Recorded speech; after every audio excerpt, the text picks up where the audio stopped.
नमः शिवाय भक्तों, इस कथा को पूरा सुनकर अपने जीवन को सफल बनाएं। युद्ध आरंभ कथा 45वां अध्याय पंचम खंड श्री रुद्र संहिता शिव महापुराण। सनत कुमार जी बोले, हे व्यास जी, जब इस प्रकार अंधक के उन तीनों मंत्रियों ने वहां आकर अंधक को सब बताया, तब क्रोधित होकर वह स्वयं वहां जाने को आतुर हो गया। तब मदिरा पान करके वह अपनी विशाल सेना को साथ लेकर मद्रांचल पर्वत की ओर चल दिया। वहां रास्ते में उसकी मुठभेड़ भगवान शिव के वीर गणों से हो गई।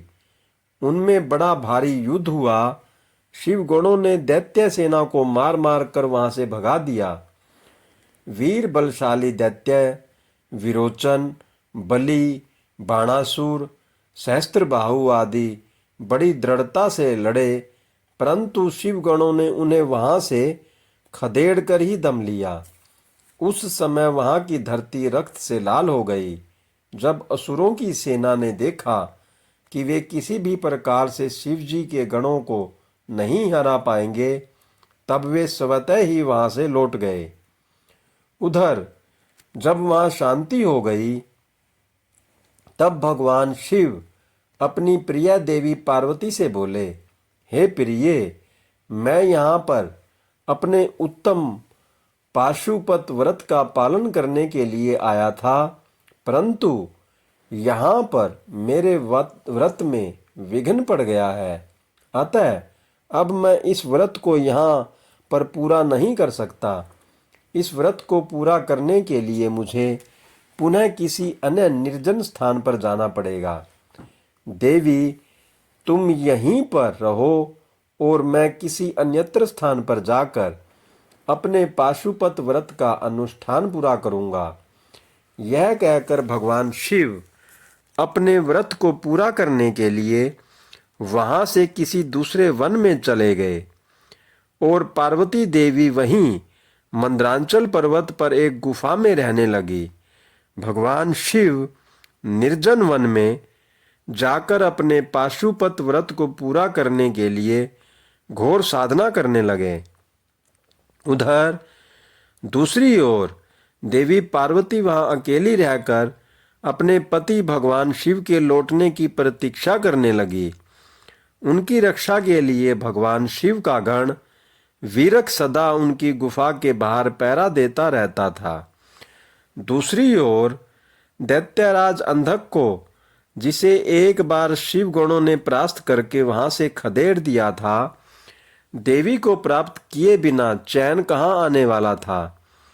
उसने पुनः मंद्रांचल पर्वत पर चढ़ाई कर दी। जैसे ही अंधक और उसके दानव सेना पर्वत पर पहुंची, वीरक ने उनसे युद्ध करना आरंभ कर दिया। महाबली वीरक बड़ी वीरता से उन दैत्यों से युद्ध करता रहा और उन्हें हराता रहा। उनके बीच भयानक अस्त्र शस्त्रों का प्रयोग होता रहा। जब किसी भी तरह वीरक को युद्ध में पराजित करना संभव न हुआ, तो दैत्यों ने वीरक को चारों ओर से मिलकर घेर लिया। जब गुफा के अंदर बैठी देवी पार्वती को यह ज्ञात हुआ कि उनका प्रिय रक्षक चारों ओर से दानवों से घिर चुका है, तो उन्होंने अलौकिक रीति से ब्रह्मा, विष्णु और देवताओं का मन में स्मरण किया। यह ज्ञात होते ही कि जगत जननी जगदम्बा मां पार्वती ने स्मरण किया है, पल भर में सब देवता वहां मंद्रांचल पर्वत पर उपस्थित हो गए और दैत्यों से युद्ध करने लगे। जब वीरक ने देखा कि अब वह अकेला नहीं है, उसके साथ पूरी देव सेना खड़ी है, तो वह हर्षित मन से पुनः युद्ध में लग गया और तब उसका जोश देखते ही बनता था। देवताओं ने ब्रह्मी, नारायणी, इंद्री, वैष्णरी, याम्या, नरश्रिति, वारुणी, वायवी, कोबेरी, यक्षेश्वरी और गारुड़ी देवी का रूप धारण किया हुआ था। अनेकों आयुधों से सुसज्जित होकर वे युद्ध कर रहे थे। इस प्रकार इस भीषण युद्ध को चलते चलते कई हजार वर्ष बीत गए। देवसेना जितने भी असुरों को मारती, दैत्य गुरु शुक्राचार्य अपनी मृत संजीवनी विद्या से पल भर में उन्हें पुनः जीवित कर देते। इस प्रकार दैत्य सेना न कम हो रही थी और न ही वह हार मान रही थी। युद्ध दिन प्रतिदिन और भयानक होता जा रहा था। भगवान शिव भी अपना पाशुपत व्रत पूरा करके वहां मंदराचल पर्वत पर वापस आ गए। ओम नमः शिवाय। हर हर महादेव। जय शिव शंभू।